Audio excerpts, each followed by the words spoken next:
All right. And everybody's doing great, and hopefully they're going to get to go home today. All right, we need prayers for Margaret Winkler, a former Meridian school teacher. She's been battling cancer for 2 years, and she's in extreme pain this morning, so she needs a lot of prayers. Prayers for the Puerto Rico famine and travel mercies for the 7th, 8th, 9th, and 11th. Going to be celebrating birthdays. Praising God, no more pain after many years. Blessings for all of you. And another prayer for a family in Puerto Rico. The lines are down and they can't find out if they're okay. This is from Anita. And a prayer request for Pat Evans' family in England. Dorothy and daughters need prayers. Her husband and the girl's father suddenly passed away. And we need prayers for Miss Pat too. She's going to the doctor this week. So let's pray they can find out what is going on. She's going to go see a specialist. And prayers for John Paul, for open heart, health and healing, and pray the government benefits don't decrease. And prayers for Tom O'Neill. He's been struggling with his health and had to be taken back to the hospital this morning. And prayers for Sandy. She's having a test done, and we need God's healing for her. And Rick Gentry is having surgery on the 3rd. He's got pancreatic cancer. So let's pray for healing for him and for continued prayers for Miss Betty Barron. We're hoping she comes back soon. So would you pray with me, please? Father, we come again to you to give thanks for our many blessings that come only from you. We ask today for continued healing for those who are sick and hurting today, and those whom we mentioned, and those who we will be facing the unsure trials that are before them. We pray for the revival of our nation to come back to you, and for the protection of our armed forces all over the world, for our police, our EMT, our rescue personnel, and all of our spiritual leaders to give your word and truth to all. We pray this in your holy name, Jesus. Amen. Amen. Oliver is traveling to Corpus to help with that cleanup and stuff, so Bosque County TxDOT is doing a lot of work all week out there. Okay, let's keep Oliver in our prayers. He's going to be traveling down to Corpus Christi this week, so let's add him to our prayer list. Thank you, Sam. Thank you. All right, Buck Ruth, Buck Rich, y'all want to go to the back? Miss Jeannie's ready.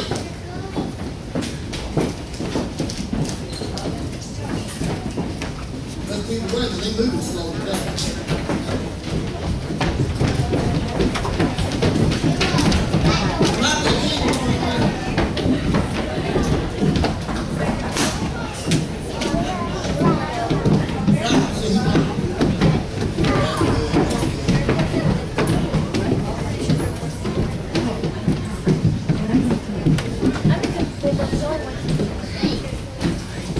So far. Amen. This is a good day. This is the start of a new day. Every day is the start of another new day. And we give it to God because He gives it to us. Amen. Amen. What a praise. And today, while the kids are kind of finished up there, I'd like for you to go in the Bible with them to Galatians 3, chapter 3, verse 26 through 29. That's the main text that we're going to be on today. And while we're getting there, and we'll also be in John chapter 8 a little bit later, and starting in verse 31. But I'd like to ask you a question this morning. The kids are just about done. And I want each and every one of you to think about these. What makes your clothes fall off? What y'all laughing about? What makes your clothes fall off?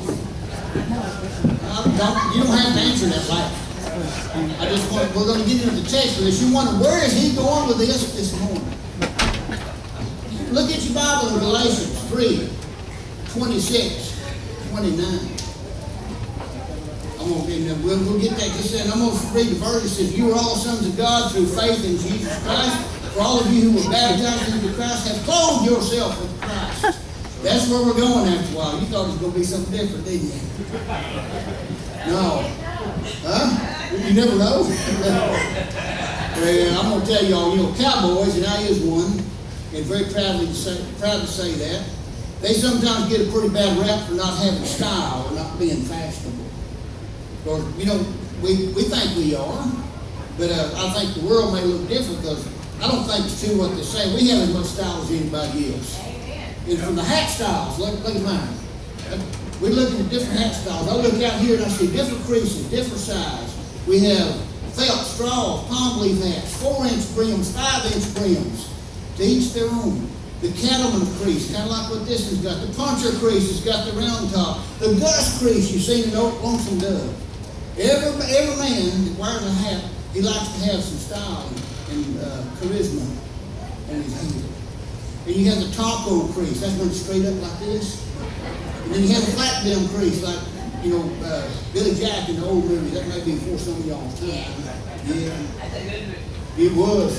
And, the jeans that cowboys wear and men wear, Wranglers, Levi's, Ariat, Stetson, 20X and all. And the boots, Beck's boots, Letty's, Justin's, Twisted X, which is my favorite brand, because they fit and they feel good. Schaefer, Cinch, Panhandle Slim shirts with pearl snaps of the day. How long has it been since y'all heard somebody bragging about pearl snaps? I like them because they are hard to find. When you get the brush and the limb catches your shirt and rips it open, you don't have to go to hunting buttons. You just turn around and punch it right back where it's supposed to be. And then you go home, your wife don't wonder what happened to you. She says, "You're going to keep tearing your clothes up. You're going to have to ride naked." But we get that style that we like. In today's verse, it says that those who believe in Christ have clothed yourself with Christ. Amen? That's where we're going on this. What does it mean to be clothed in Christ? It means that because Christ has made his home in us, we are able to clothe ourselves with supernatural compassion and kindness and humility, forgiveness, and above all, brothers and sisters, we clothe ourselves in love. Amen? I'm thinking me and Lisa talked about this before. A few years ago, there's a singer named Joe Nichols. Y'all remember him? Anybody? Pretty good singer. You'll remember his song because he sang this song called "Tequila Makes Your Clothes Fall Off." Yeah, now I'm seeing a bunch of heads shaking. And I'm wondering, what in the world is he talking about? It's about a gal, and I'm going to say she's a little long in the tooth in this video. But she drinks too many margaritas and starts taking her clothes off at the swimming pool. And for this gal, alcohol made her clothes fall off. Spiritually speaking, what makes your clothes fall off? What makes you lose your compassion for people? What makes you lose your love for others? What temptation is it that causes you want to pull off Christ and put on the old clothes and send back on? To go back to where you was? What temptation is so strong that it controls you? Maybe your clothes of Christ start falling off when you're hanging out with a certain crowd. Amen? I know for myself, that has changed my life tremendously. I surround myself with family. I surround myself with godly men.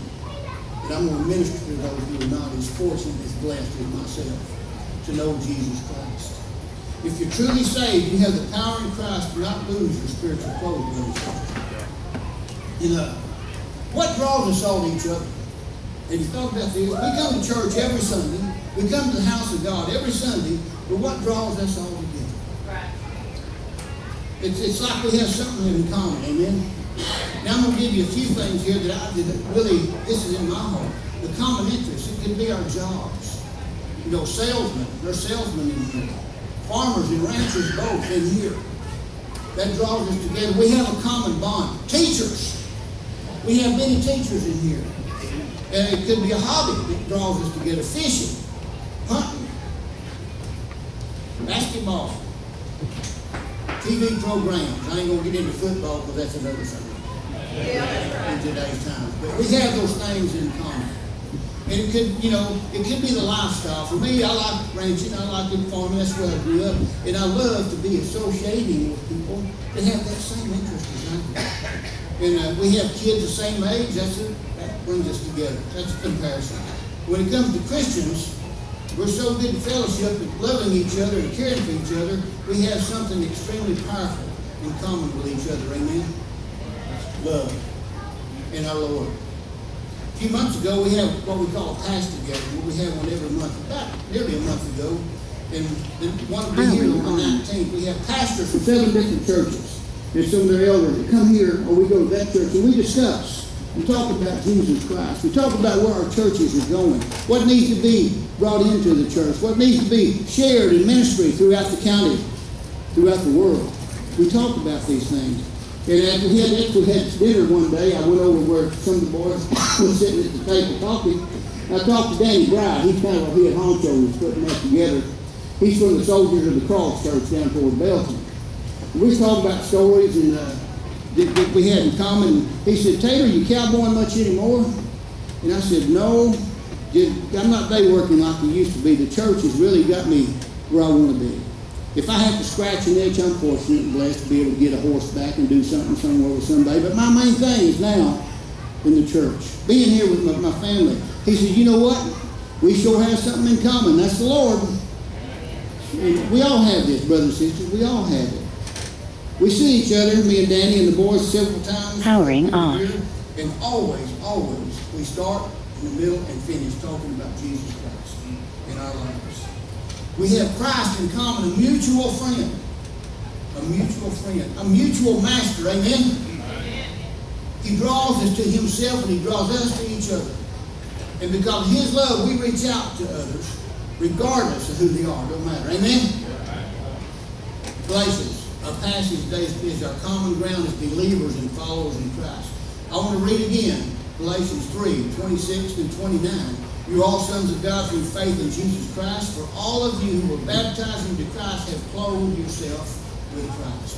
There is neither Jew, nor Greek, nor slave, nor free, male, nor female, for you are all one in Christ." You hear me? Right. There's no exceptions. We are all. It doesn't matter who you are. He created us all. And this scripture says, if you belong to Christ, you're of Abraham's seed and heirs according to the promise of God. Sons of God. Verse 26. You're all sons of God through faith in Jesus Christ. We're all children of God, right? Think about this now. Through faith in Jesus Christ, the backdrop of the Galatians is still there. Justification by faith, not works. Amen? Listen to this. But that statement, sons of God, children of God, does that have an impact on you? Think about that. What a glorious statement to hear. We're sons of God. We're children of God. To the Galatian Gentile believers it did, because that was a title reserved for the Jews before Christ came. Woo! This is something now. The Gentiles, and who is that? Us, in comparison, brothers and sisters. They were considered outsiders when it comes to God's favors. They were considered sinners, unclean. So to be called sons of God reminded them as believers they're equal in God's eyes to Jewish believers, no longer second-class citizens. That's the way our Lord loves us. We're not like that old belief of the Jewish belief of these men right here that said, you're second-class citizen, you're a Gentile, you're a commoner, you ain't nothing. You are in God's eyes, amen? You're his child.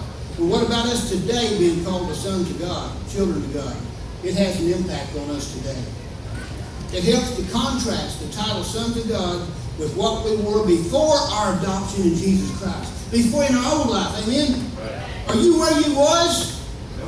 Anybody where they was, you have not changed, you have not moved forward. God had you. He's lifted you. He's blessed you in your life. I dare not say that there's one person here that's where they was. Now we may have someone here that's just starting to walk, but you don't stay where you was. What's that saying I hear so many times? I may not be where I'm supposed to be, but praise God, I'm not where I used to be. That's us, brothers and sisters. That's how God works in our lives. That's how He guides us and leads us and blesses us. And we listen to Him. I hear people say we're all God's children. And, that's used pretty loosely sometimes. It really is. That's not what God's Word says. We're all God's children. And you know why? Yeah, well, you've got to believe. Amen, Marty. We're all God's creatures, His creations. We were all created by God, and God loves the whole world, every single person in it. That doesn't make us all God's children because the Scripture challenges. Turn, if I'm going to go to John, the Gospel of John, you don't have to turn there if you don't want to. It's chapter 8. Might write it down in your notes. John 8, 31 through 47. Let's see what Jesus had to say about that. John 8, 31. To the Jews who had believed him, Jesus said, if you hold to my teaching, you are really my disciples. Then you will know the truth, and the truth will set you free. Amen. They answered him, we are Abraham's descendants and have never been slaves of anyone. How can you say that we shall be set free? Jesus replied, I'll tell you the truth. Everyone who sins is a slave to sin. Now, a slave has no permanent place in the family, but a son belongs to it forever. Amen? So if the Son sets you free, you will be free indeed, and you know you're of Abraham's descendants. Yet you are ready to kill me because you have no room for my word. What were they doing to Jesus at that time? The so-called professed believers, and then you had the true faithful believers. Verse 38, I'm telling you what I've seen in the Father's presence. And you do what you have heard from your father. Abraham is our father, they answered. If you were Abraham's children, said Jesus, then you would do the things Abraham did. As it is, you're determined to kill me, a man who has told you the truth that I heard from God. Abraham did not do such things. You're doing the things that your own father does. And they say, we're not illegitimate children. They protesting. The only father we have is God himself. And Jesus says at this time in verse 42, if God were your father, you would love me, for I came from God and now I am here. I have not come on my own, but he sent me. Powerful now. Verse 43, why is my language not clear to you? Brothers and sisters, I ask you today, if you don't understand, why is it not clear to you? God is speaking to you every day. You get in this Bible, you get in the Word, the understanding will come to you. Because you are unable to hear what I say, you belong to your father, the devil. That's what Jesus is saying right there. That'd not be going down the dirt if he looked at me and said that. And you want to carry out your father's desire. He was a murderer from the beginning. Not holding to the truth, for there is no truth in him. He lies. He speaks his native language, for he is a liar and the father of all lies. And yet, because I tell the truth, you don't believe me. That's what Jesus is talking to him right there. I can't fathom it. I can't fathom it. Can any of you, verse 46, can any of you prove me guilty of sin? I'm telling the truth. Why don't you believe me? He who belongs to God hears what God says. He who belongs to God hears what God says. Y'all got it? The reason you do not hear is you do not belong to God. That's a pretty good scolding if you ask me. That's a toe stomper. Oh, I'm telling you what, down in the dirt. I've been on my face praying. If I was one of them. There's two kinds of people in this world, brothers and sisters. Everyone here has a spiritual father. Amen? Amen. No exceptions. Either you have placed your faith and your trust in Jesus Christ as your Lord and Savior and are therefore a child of God, or if you have not, you are a slave to sin, and your father is that murderous, evil father of lies, Satan. That's pretty cut and dry, ain't it? Pretty plain.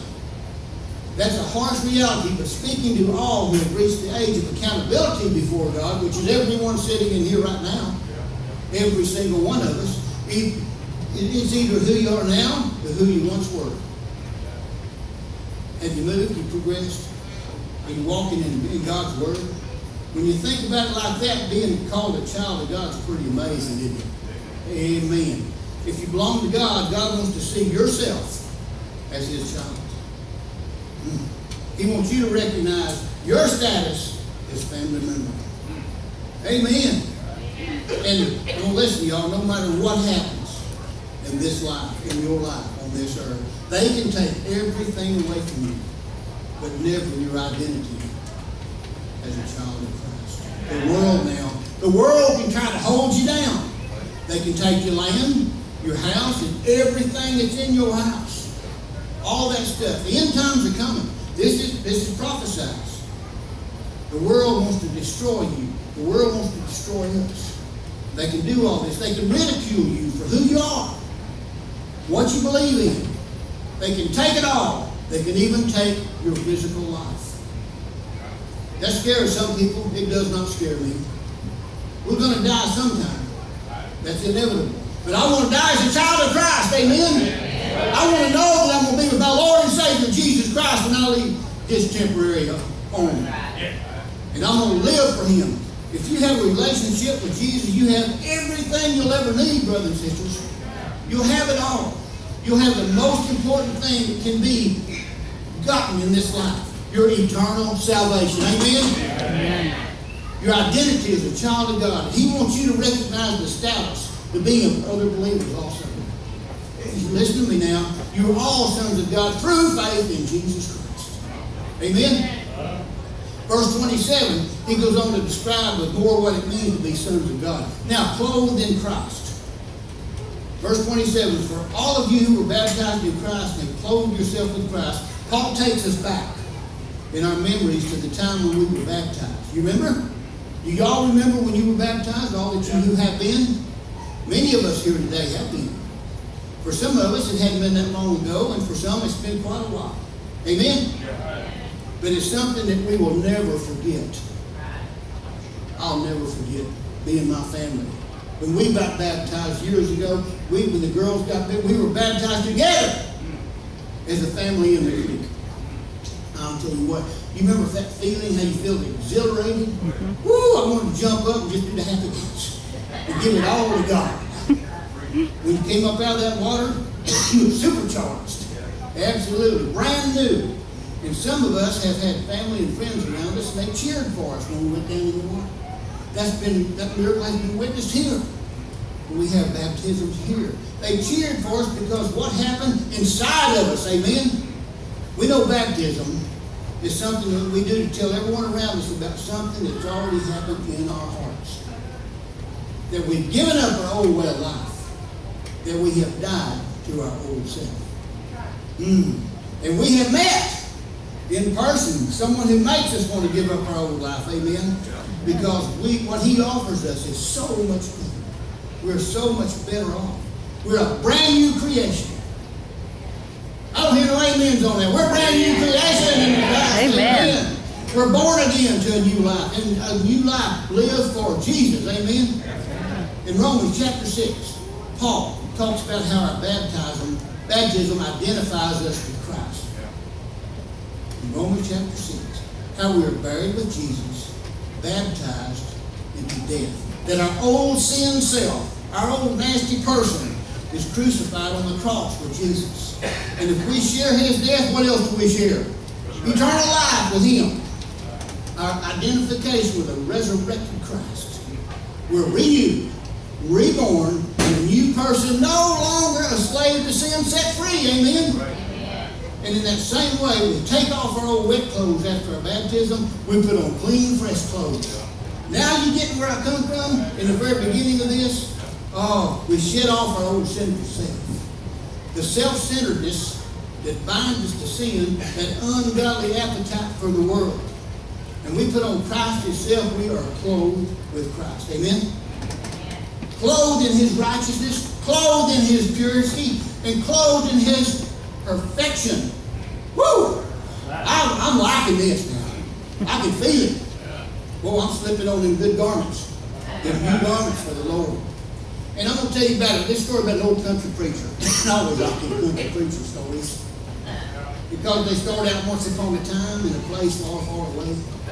Yeah. But I can't take the credit for this one because a man named R.C. Sproul wrote this story. It's called The Priest with Dirty Clothes. And this ain't exactly how it goes, but we're going to get as close as we can. This place was a kingdom, and he had a king. And the king has a son who is the prince. And a country preacher. The preacher, when he was called as a minister, was given his one set of fine preaching clothes. I guess back then he had him a white shirt, maybe a jacket, and some good breeches, and some fresh new brogans. The clothes were nicer than anything he could afford. He only could get one set. Word come one day he was to have an audience with the king. An opportunity to preach a message in the king's court to the king himself. He prepared the most finest message that he could think enough to write. And when the big day come, he headed off for the king's castle. Boy, he hit a loach as quick as he could keep going. And it was raining that day. Yep. And on the way, his horse was spooked by a snake in the road. I bet it was a cottonmouth. Because it was raining, water was running. And the preacher was thrown from his horse, and he landed right smack down in the middle of a big mud pit. He was covered in mud and ground. He had no way. There was no place to go clean himself up before he got to the castle. Well, he couldn't keep the king waiting. He had an appointment, and you don't keep the king waiting. So he straightened himself up the best he could. He knocked the chunks off, and he went on toward the king's castle. And of course, when he got to the house, the castle, he was stopped outside the throne room. He was told he ain't allowed in the king's presence because you look so nasty. You're in that filthy condition, out, big boy. He was told that he's not coming in. This was his only chance, brothers and sisters. He had no way to clean his clothes.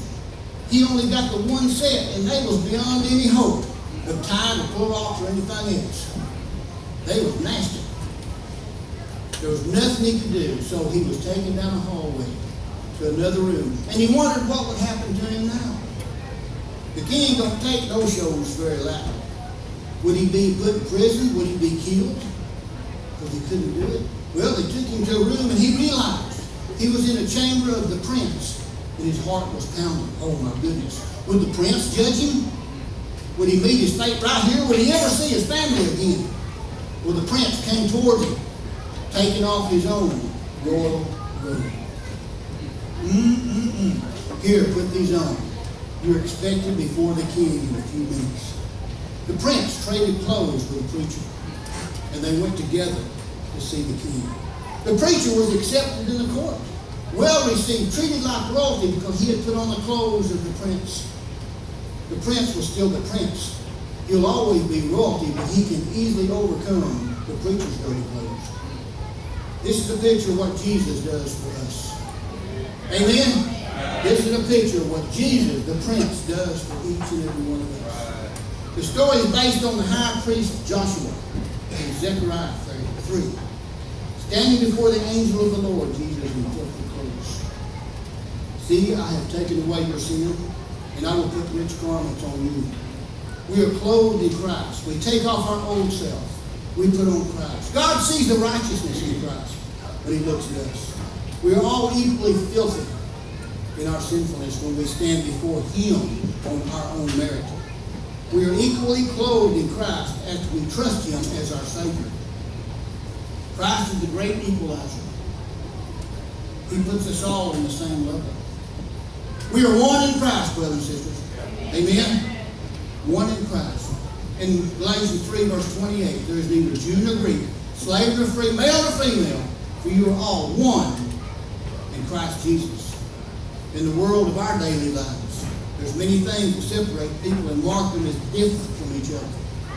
Skin color, ethnic background.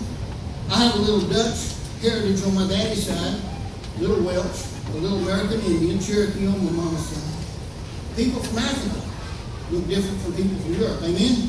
Listen to me now. And they look different from people in Asia. Some of us are male, some are female. Some of us have more money, more wealth than others. Amen? We have different jobs, managers, laborers, teachers, students, cowboys, farmers, as we started off talking about. We live in different places. We have different families, live in different houses, drive different cars and trucks. Many of these things bring forth with them a status of some kind. We place people with a certain status above others sometimes, amen? And some are kind of looked down upon. This is where we are messing up. But in Christ, clothed in Christ, there is no Jew or Greek, no male or female, no slave or free. We're all one and the same. All of us, God's children. As a believer standing with others, believers in Christ, none of that other stuff matters, amen? I'm telling you, the cross is the great equalizer. We are different. All of us are different, but we are all equal in Christ. The new focus is not on our difference, but on Jesus. Amen? All eyes turn to him. All hearts belong to him. And Christ and his glory, that's what's important to each and every one of us. Everything else seems so unimportant, so little next to Jesus and our relationship with the King. In the church, we have different roles. We serve him in many ways, but no person is more important than any other person. You hear me? Right.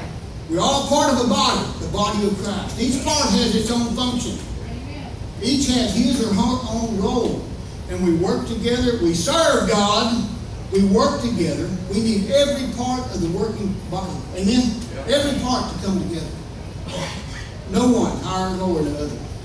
The only part of the body that deserves or should get any honor of glory is the head of the body, the head of the church, and that is Jesus Christ. Amen. Give him the glory and the honor.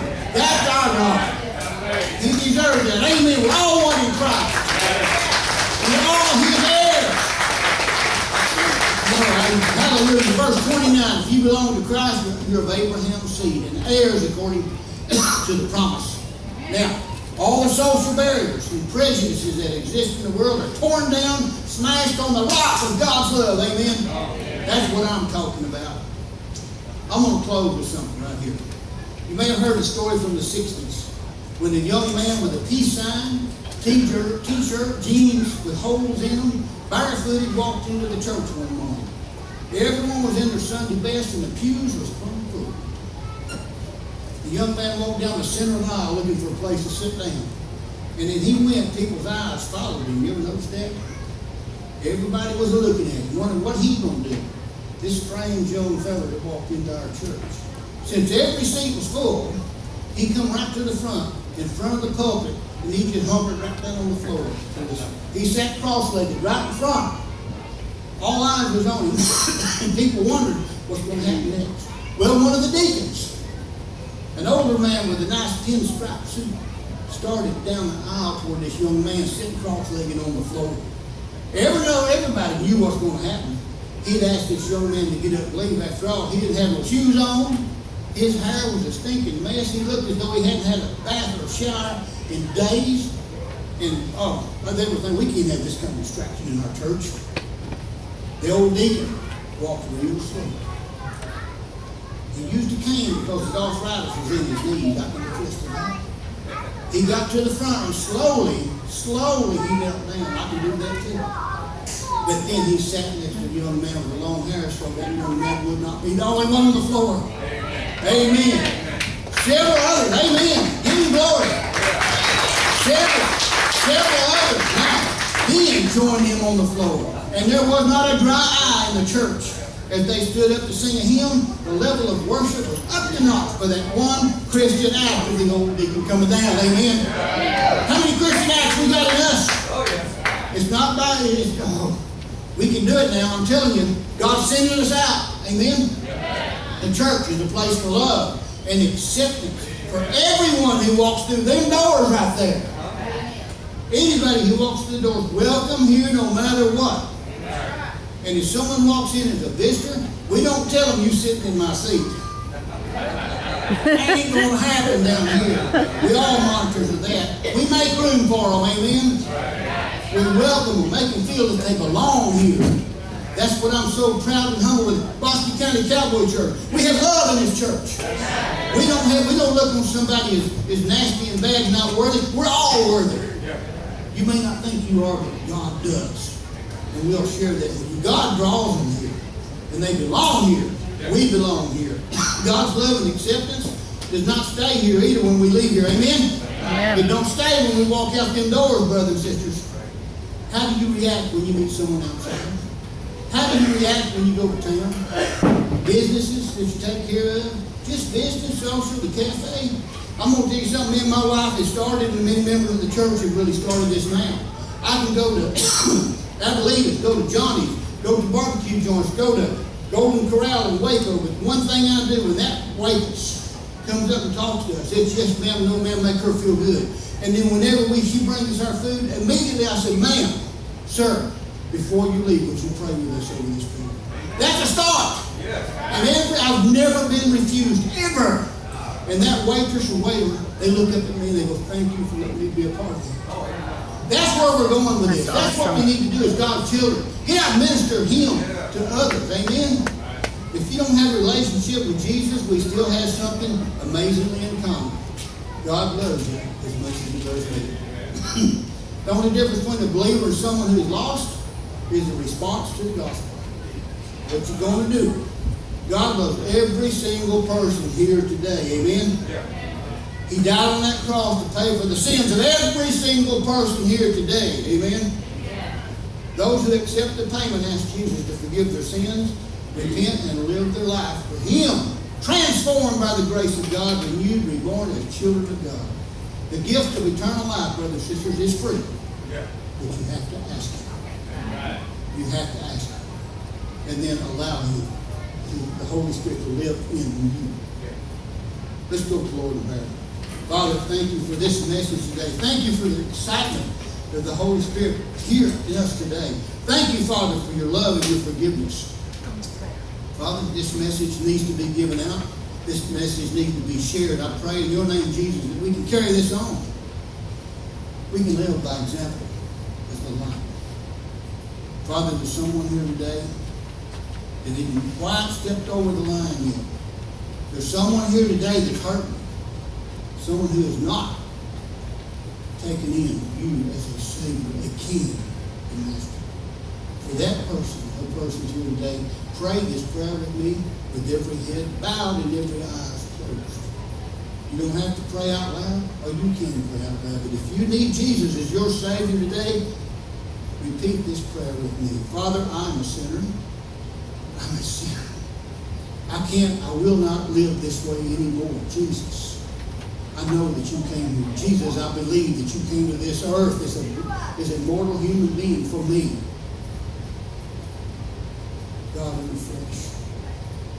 Father, I believe that you took all this punishment, all this pain and torture I'm supposed to receive. You took that for me. And you died on that cross, and in 3 days you rose. You beat death, Jesus. And you went to heaven, bringing me the promise that all who believes in me will be saved and be with me forever. Father, that's what I want. That's what's in my heart. I need you as my Savior. Please forgive me. Wash my sins away with the blood that you shed for me. Let me be with you in eternity, Jesus, as my King of Kings, my Lord of Lords, my Savior, Jesus Christ. Amen. Brothers and sisters, what an exciting day, amen? Just share it when you go outside. Share it when you walk down the road. See you. I'll see you later. There's another man here, Brandon's going to preach next Sunday. I've got to be gone for one day. But God brings someone to church. Bring someone to hear the message today. I love you. I'll see you soon. I got an A. I'm like, okay.